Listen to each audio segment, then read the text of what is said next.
All right. Awesome.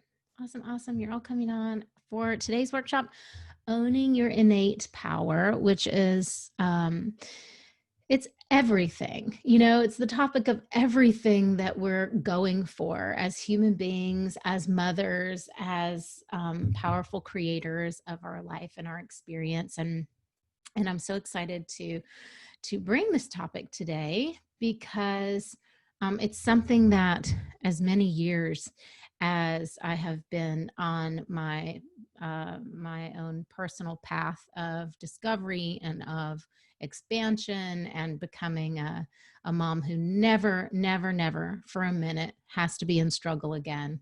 It's a big goal, but that is my goal, that I never buy into struggle again. I never fall into a step where I believe that that's the way it has to be.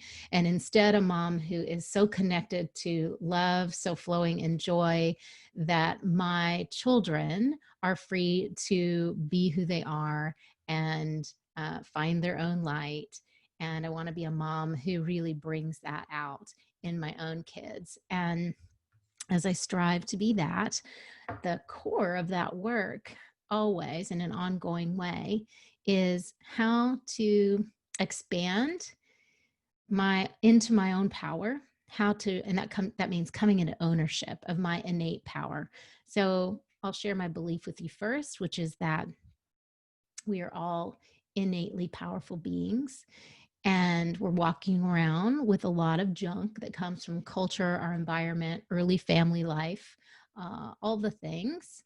We are walking around with all those layers like skin or shells, something we're dragging around with us, protective gear.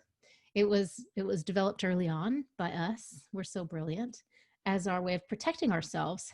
But at some point in life, it becomes too much to carry, that it actually gets in the way and blocks us from our power. What once created our safety now blocks us from really owning our power. And that's what is the crux of my work with women and moms. And I'm excited to see so many of you coming on. So many people I love are here. Way to go, guys. Way to get into the house and focus on you.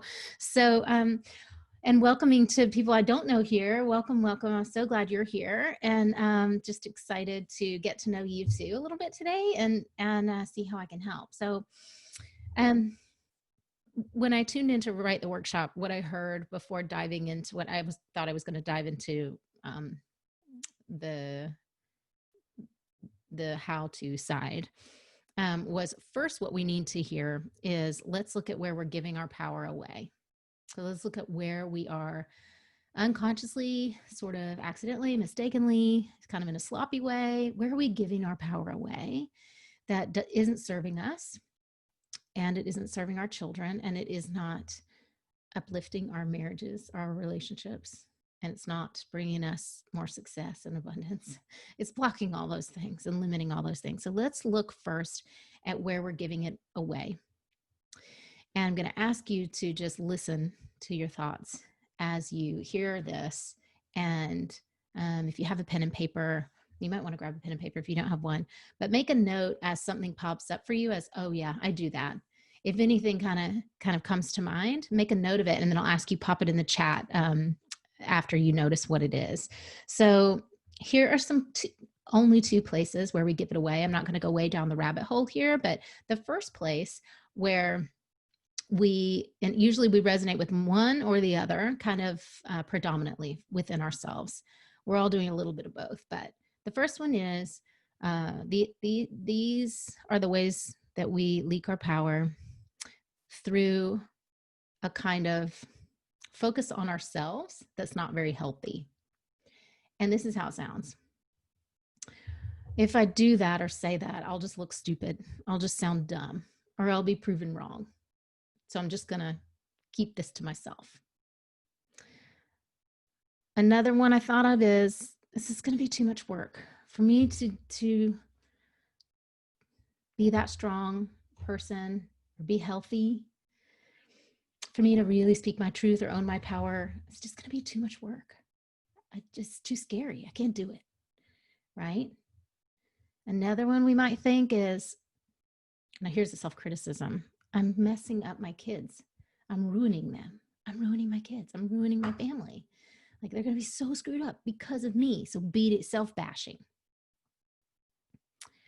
There are so many more. I could go on and list like another 10 that I thought of. But what I want to open it up to is I want to open the floor here and say, in what ways do you hear yourself or notice yourself getting in your own way, blocking yourself from owning your power? Where are you leaking your power by thinking self-destructive thoughts like that? This will be too much work. It's too exhausting. No one will hear me. I don't know how to, I don't know how. That's a big one. I don't know how. I just don't know. I don't know. Right? We do that all the time. Women, especially. Men don't struggle so much with I don't know or I don't know how. Women just spiral in that. I don't know. I just don't know what I don't even know what I don't know. And then we just go down in that loop, more anxiety, more overwhelm, more disconnect. So all of these have a direct result of crushing our potential to be strong, confident, successful mamas, to be present for our families, to set healthy boundaries, to feel relaxed in our bodies. That's a big thing that so many people are missing, just to feel good in your skin, to feel relaxed in your body. We're missing that one. And so thinking all of these thoughts that I've mentioned, and then I'm going to invite you to drop your own in the chat box, are a direct block to us being a powerful woman and mother, meaning I know that I know I make good decisions for my family. I know how to take care of me. I never slack on that. I know that taking care of me is good for my family. So I'm going to think those thoughts. And I know that the choices I'm making are the best for my kids. So that's kind of what the other side looks like. All right. They're keeping us from enjoying the life that we've created. Right? These are blocking us from enjoying our life, which is power. That gives us so much power. So you guys, I'd love to hear those of you who have some awareness about this, drop in the chat and say, what are some ways in focusing on yourself you get in your own way? These will be thoughts you think about you, not about others. We're going to get to that next.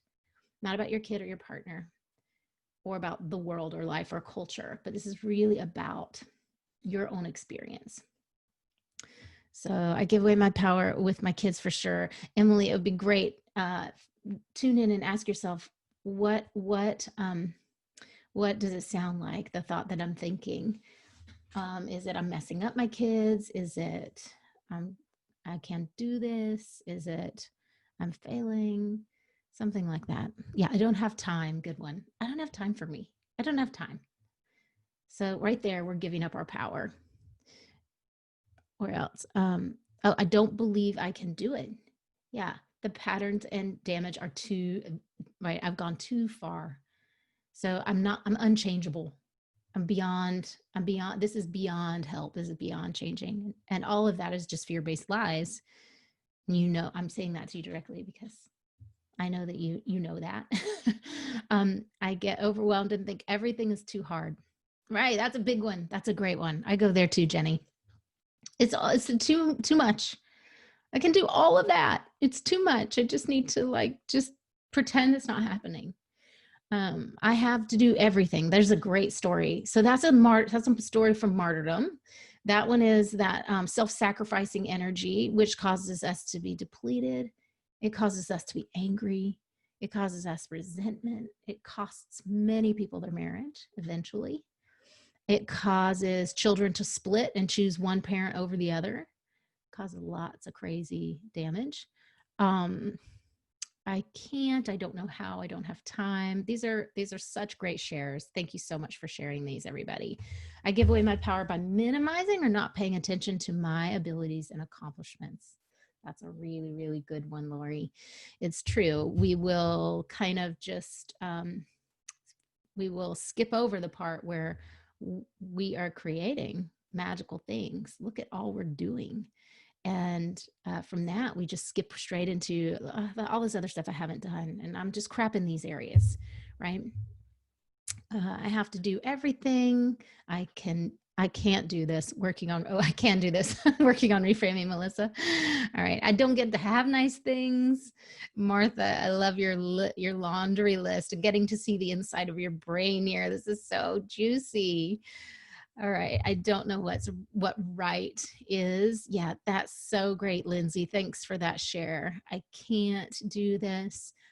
It's getting scary. What if my children don't thrive for my decision? Right. The pressure is on us to make these good decisions for our kids and our family. Yeah, indecisive. I got that, Lindsay. So I don't know what right is. I'm indecisive. So I don't trust myself to make a clear decision, right? So self-doubt, and that's such energy leak, right? That cracks us open for we become very vulnerable to exhaustion, to somebody picking on us, even like criticism from a partner or the kids pushing back on us. Because when we don't believe in ourselves and what we're doing, that has a strong ripple effect, and the kids will smell that, like, she doesn't believe in herself, so why do we need to do what she says? That becomes a real thing. I have to make up for my husband's lack of involvement. Andrea, that's a huge one. So, which I guess is another way of saying I have to do everything myself. So yeah, I have to make up for, it's my job to be accountable for everything. I'm really the only one who holds the accountability here for the kids. Like, as if, you have a partner who lives under the same roof, as if it's not his too, or hers too, So, okay, I'm just too tired. I'm tired. So I'm tired from thinking all these thoughts. I'm tired from buying into the way it is. I'm tired from believing that struggle is the only way there is. I'm tired of believing I don't know how, I can't make good decisions. So I'm exhausted.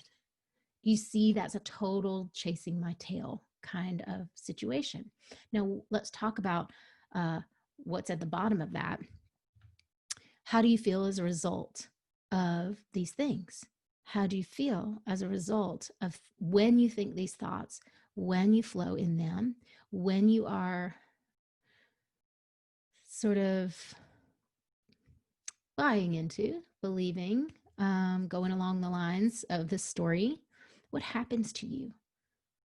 I know what happens for me and for moms who work with me. I mean, we get cranky, like snapping people's heads off. Then we want to put it on someone else. It's your fault. Or we again beat ourselves up. The guilt. Oh my God, I just yelled at this little person who I love more than anything in the whole world, who I would do anything for. I would die for this person, and I can't stand to be around them right now. That's kind of where we get into that corner of, I can't live with them or without them. Like, what am I going to do? And so, yeah, stomach turning, anxiety, right? Belly aches, constriction across the chest, tension in the shoulders. We're carrying the weight of the world on our shoulders, headaches, just stuck energy in the body, trying to say, it's not working, it's not working. So, yeah, perfect. Just tired. Oh, focusing on fear, exactly, instead of trust. Okay, you guys got it. So the second way that we give away our power is by focusing on another, right? So focusing on others. Who's the most apparent other in your world? It's quarantine. So and even if it wasn't, it's going to be your kids or your partner if you have one. That's who it's going to be. It's going to be the people under the same roof. My husband for a long time thought that he could get away with telling me, like, I'm mean to you because I know you're not going anywhere. Like, in his mind, he thought that this was an okay thing to bring into the marriage. It took me a while to really clear that one out and say, like, just because I'm here doesn't mean you get to kick the stuff out of me emotionally. We have to love each other more than anybody else. We have to build each other up more than anybody else. So we focus on the other, and we go, and this is most commonly what I hear. He's got to see this the way I see it. He has to understand. He doesn't get it, is the way the problem feels. He doesn't get it, or she. I need this other human to feel what I feel or validate my feelings so I can let myself have them. Really think about that, you guys. How much sense does that make? For us to say to our partners or to our kids, do you get it? Do you understand how I feel? It's like we want to cram it down their throats. How do I know so well? I have been there. I gave up the flag of martyrdom a long time ago, but I do remember it very well. And it was so strong in me, the impulse to want to make them get it. like make my kids understand how horrible they're being, or make my husband get it that I was really struggling. I was deep in struggle and I wanted to pin it on him. I wanted to pin it on him. Like, I know you work a job from whatever to whatever and you can never be here, but it's all your fault. It's all your fault how hard this is. And it's all your fault how damn cranky I am all the time. And can you just change the way you're doing things and not be such a pig? And can you just whatever? And all the things, right? We do this. We go down the rabbit hole of you don't get it. We do it to our kids. Like, I told you.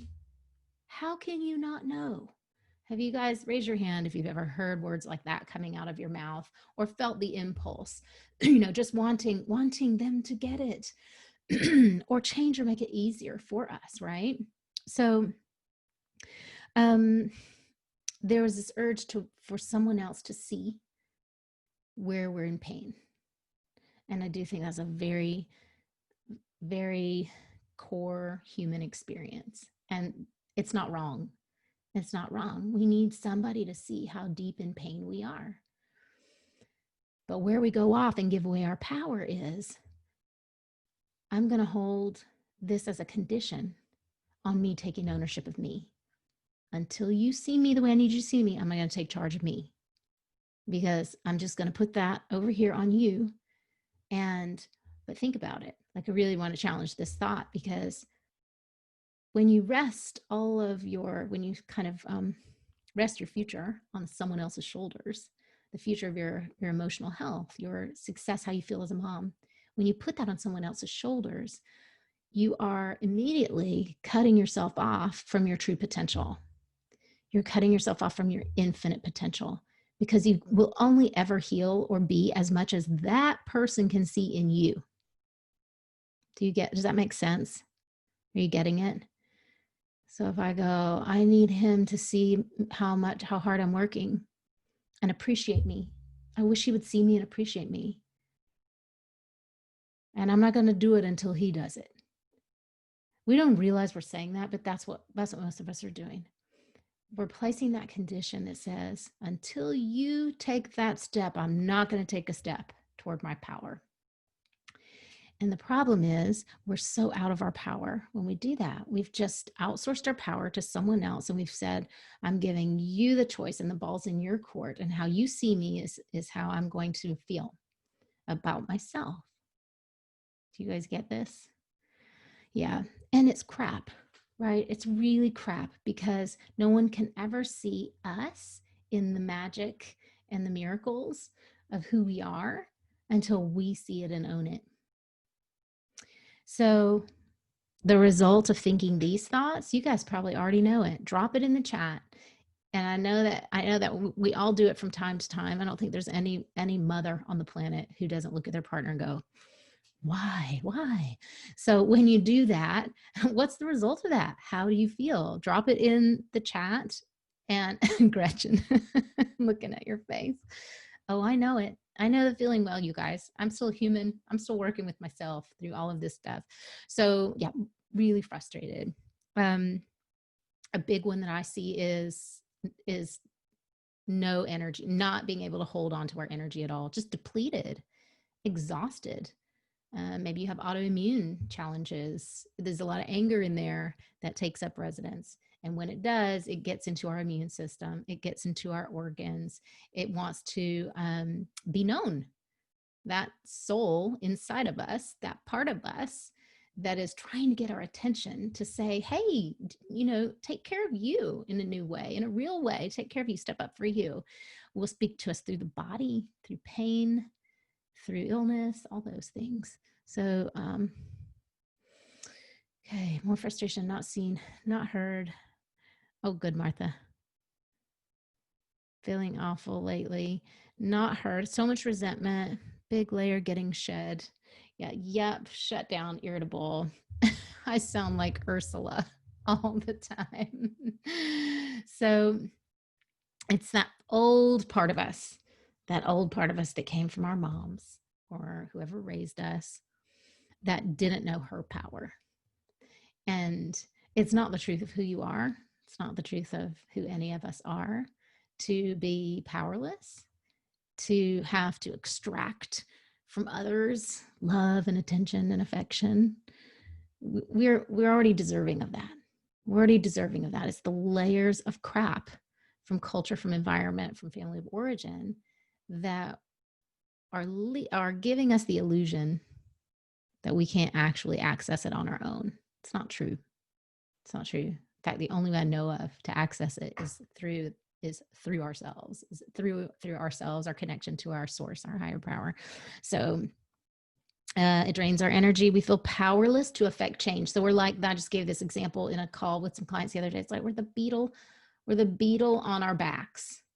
We're just that beetle who got turned over, that's flailing and begging for someone to come and turn me over because I'm stuck. I don't know how to help myself. I'm going to die here if somebody doesn't show up and turn me over so that I can go back to doing things the way I've always been doing them. You know what I mean? But that, like, getting stuck on our backs is such a gift. It's that breaking open point for us emotionally, spiritually, where we hit a wall and we go, I'm just not willing to do this anymore. This actually really sucks. And instead of me just accepting that this is as good as it gets, you know, maybe I am willing to think of there being a better way or another way. And it often just has to get so painful for us to really see that. We have to be so stuck. I wish it wasn't that way, but it just is that way. We have to be at that point where we think, like, I can't keep doing this anymore like this. I really won't keep doing it like this. So, and it happens in different areas, sort of in motherhood with kids. It happens in marriage. It happens in career path. It happens, but it's all connected to the same place. So, all right, we're feeling these results. Okay, so what is the solution? If these are two ways that we give away so much of our power, then what is the solution for getting into our power, for taking charge of ourselves?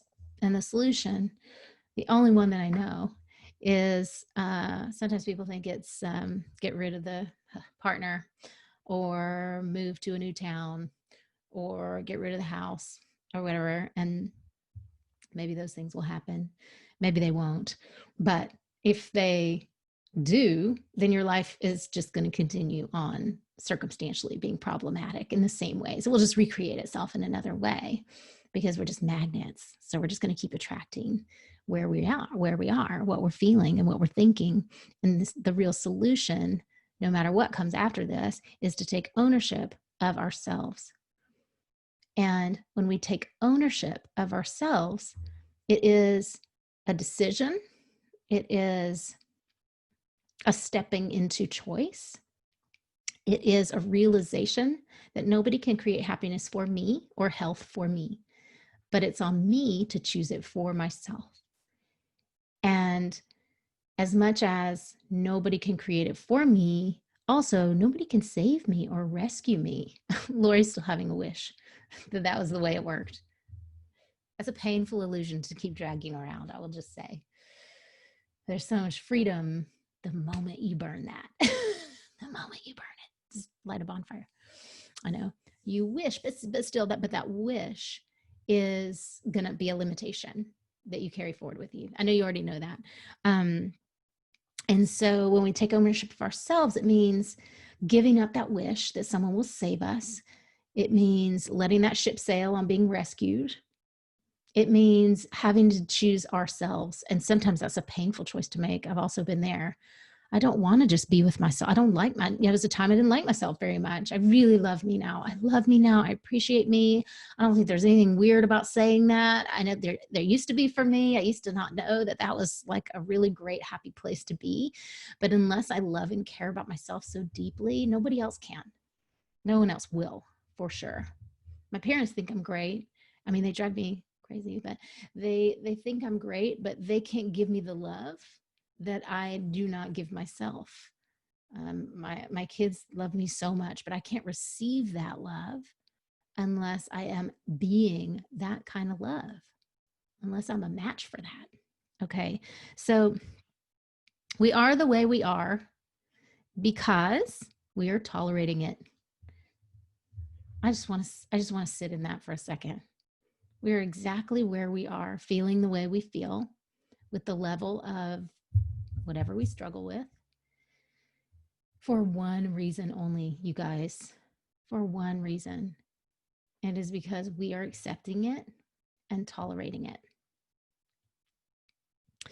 And we are also believing that, and this is unconscious, this is all there is for me. This is what I have to do. So my life has to feel this hard. Or this area has to be a struggle. I'll always struggle. So tell me in the chat,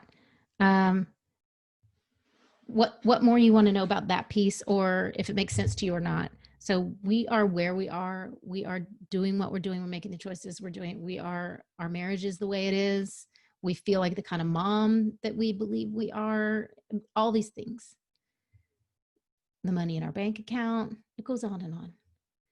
We're right where we are because we are tolerating it. And if you don't know kind of what, I'll explain more if that doesn't resonate with you that way, or because we're accepting it. We are buying into it as the way things have to be. So what do you think about that idea? Does it make sense to you or no? And I can go more into it.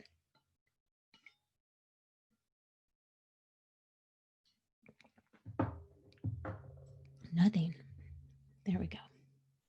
I'm looking at the chat box. You guys are just sitting quietly. So Emily, thank you. Yes, it makes sense, she says. Yes, true. Yeah, thank you, Annie. Yeah, it is a self-fulfilling prophecy, and that's what writing our reality is like. If we're feeling irritable, then we're going to attract things that make us irritable. Underneath that, we're believing we're not worthy of more. If we are feeling anxious and wound up, we believe life is stressful. We believe that motherhood is hard. See how all that just fits together. And so if we feel anxious all the time and we think thoughts about what's causing the anxiety, and we feel like life is happening to us, then we believe that it is. We believe we don't have control and power to change it. Okay. Yeah. It is an ouch, Kim, totally. It is like it's a stinger, and it's the best way I can love you. It's the best way I can love mothers, to say, like, I was so deep in it. I was so stuck in martyrdom mindset. I started out teaching inner city. This was my first career. I taught first grade, and in the city that I mostly grew up in, and across town, in government subsidized housing, very, very poor, very, very poor community. And I did it because I loved it. I chose that. And I loved my kids that I taught, and I knew I was good at it, and I felt amazing at it. And I did not have any of the tools and skills that I have now in terms of protecting my energy, in terms of staying in my own body, in terms of boundaries, in terms of connection to myself and higher self. And I was just spread all over the place. So I would go and mix it up with these kids all day, and I would completely deplete every drop, every ounce of me, every ounce of energy, and just kind of give it away to them and leave like an empty shell. I could barely move my mouth to make words. And I was 22 at the time. And I thought, oh my God, like, this is what work life is like. Like, this is what living my purpose is. This just has to feel like this, I guess. This is how it's going to be for me. And had to go on medication for chronic migraines. And so I was medicating myself to live in this life so that I could tolerate it, because I had no idea that there was another way to be in my body.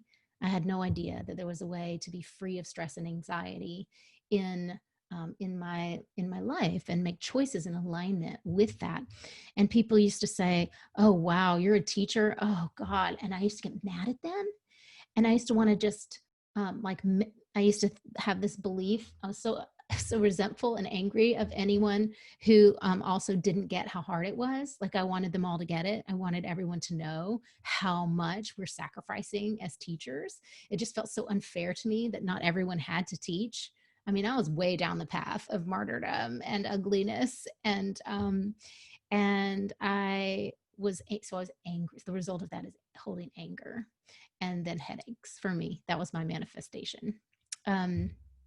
And in unpacking that, after becoming a therapist and doing my own awareness practice and really realizing what was going on there, I had some deeply rooted beliefs that I felt so justified in, that were hurting me and that were not helping anyone else. We're not helping those kids I worked with, and now they weren't helping my own children.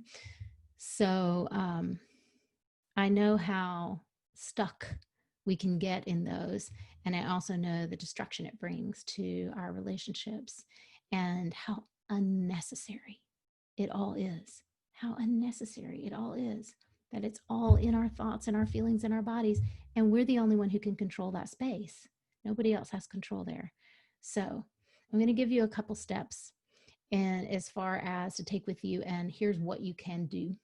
And then we'll open it up for questions, okay? So the first thing to do, if you feel like you are in this space, or you catch yourself in this space sometimes, is to become aware, start to notice every time you are outsourcing your power that you're doing it. And that may sound weird the way I said it, but I said it that way for a reason. Notice that you're doing it. So every time that you think a thought that we mentioned in the beginning, you think one of those thoughts about you that's damaging, or you think a thought about a partner that is blamey, or I want something from that person, or a child, I want you to notice that you're doing it. All right. So the thought is coming from you. The feeling is coming from you. All right. And then check in at what does it sound like. So you just keep your little notepad and pen with you for a day, and you can do inventory, do a tracking sheet for a day. Note that that's a moment of me giving away my power when I do that. And then I'm going to go, where is that in my body? And I want you to notice where it lives. What is the corresponding experience on a sensory level? It may be a headache, it may be heaviness, it may be tightness or constriction in your throat or chest, it may be sickness in your belly, it may just be the energy drains into the floor out of your body. Or maybe you just have a strong feeling of resentment. Okay, so that's the first step. You got it? So become aware of every time you are thinking a thought, and they're going to be like upwards of, I forget what the statistic is, how many millions of thoughts we have per day that we will never be able to catch ourselves in. So you're going to catch a few out of like 10 million, and that's okay. That's how it is. That's just how it goes. And so become aware every time you outsource your power that you're doing it. So I'll tell you what to say, but you could just interrupt that pattern and be like, I'm doing this. I'm doing this. And what's the result of it? The second piece is, what result is this yielding in my life? What result is this yielding in my kids? In the way I feel about my life right now? In the way I feel about me?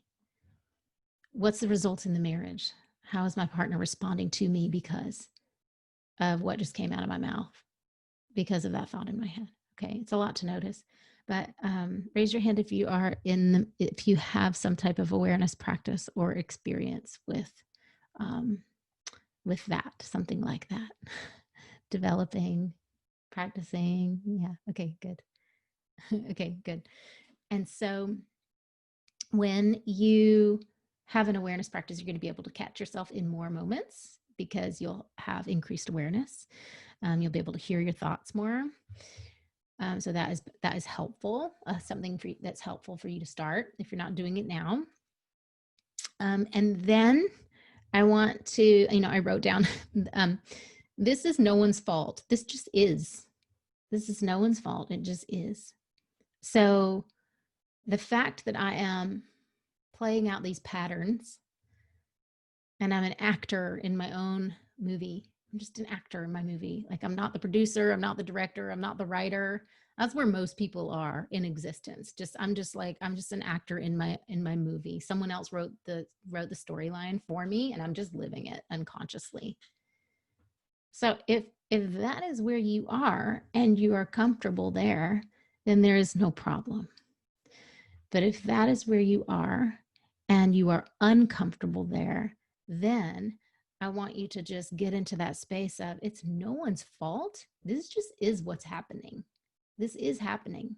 It's not your partner's fault or your mom's fault or it's not culture's fault. We have to be able to drop that blame so that we can truly look and see what's going on in us and make an empowered choice about whether to stay in it and keep creating it or whether to change the story. And so the steps I'm giving you today are a great first baby step in increasing your awareness, which is power. Your awareness is your power. And without awareness, we can't take any more steps. We cannot create sustainable change without the awareness. So it has to come first. So becoming aware every time you outsource your power, what's happening? What did you just think? What are you feeling? Where is it in your body? And then what result did it yield? And if you want to take it a step further, you can look at what's the impact of these actions I'm taking? What is the impact of playing this story again and again? What's the impact of me believing motherhood has to be hard and a struggle? Yeah, let me think about that, Jenny. And a couple of truths to hold for everyone here. I'm in charge of me. I'm in charge of me. You are in charge of you. And I'm choosing this. I'm choosing this. And that goes for the good, the bad, and the ugly. And it goes back to the beginning of wherever I am, it's because I'm tolerating this, right? It stings, it hurts to hear that, but it's better that you know it than don't know it. It's empowering to know it, right? And then once you know that, you can just be like, well, I'm in charge of me. So I'm either tolerating this or I'm going to make a new choice. And to tell yourself while the play is happening, while you're an actor in your play, I'm choosing this is totally revolutionary if you haven't done that before, because it will take you from, I'm just kind of like doggy paddling. I don't know where I'm going. I might drown. I hope I don't drown. Oh my God, when will someone drag me out? To, I'm choosing to dog paddle. I'm the one who's dog paddling. I can let go and go under. I can swim to shore. I can ask for help. Like all these options have always been available to us, but our mind blocks us from seeing them, knowing them, and accessing them. We go, but I'm not worthy, or I can't, or I'll fail, or I don't deserve to feel better, or and then the fear comes in. Yeah, but if you feel better, then everything else will fall apart, or the partner will leave, the marriage will dissolve. Our brain goes into all these things. We go, so I can't. 10 steps ahead, but all we're talking about is saying, I'm choosing this. So I invite you to take the reins of your day, of your mind and of your heart, and say those words to yourself so that you can get into power and start to see what opens up for you. Start to see where you're resisting it or scared of it. Start to explore without judgment how it feels to be aware of yourself and your process, how big the stuckness is. These are all gifts. They're all gifts. All of the hard, all of the challenge, it's all a gift. And one of the things I teach all of my beautiful clients how to do is just become a ninja with recognizing the gift in the challenge. Because once we've got that formula down, there's never anything that's bigger than us. There's never anything that can actually hold us back. We can create in a limitless way because we are limitless. And so the only limits, the only barriers are ones that we are tolerating, accepting, and unconsciously buying into in our minds.